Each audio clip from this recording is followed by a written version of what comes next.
Ellen's black best friend begins as a somewhat immature, though very sweet young girl who enjoys playing with dolls and other childish toys. Throughout the course of the novel, she undergoes a dramatic change, in both body and mind, as she enters into a more mature adolescence from her prolonged phase of childhood. This metamorphosis is marked at the close of the novel, when, having abandoned toys for boys, she develops a serious infatuation for a white boy from school. She knows that because of her race, she will not be able to date a white boy, but she understands that a white man can provide her with a more financially promising future.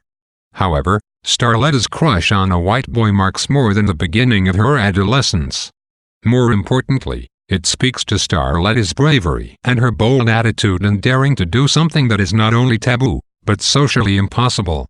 During the 1970s, in Ellen's southern community, it was completely unacceptable for a black child to be friends with a white person.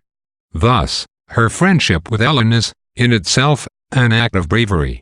Starletta also dares to break a social rule when accepting Ellen's offer to sleep over her house, and Ellen delights in the rebellion.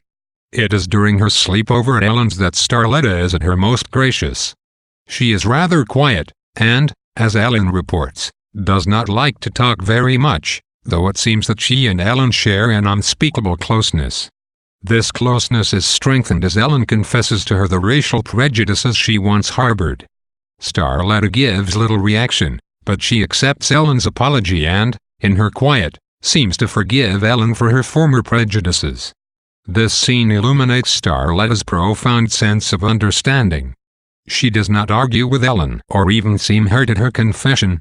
Instead, she simply and silently overlooks Ellen's former biases, just as she overlooks the boundaries placed on her by discriminatory racial and social rules.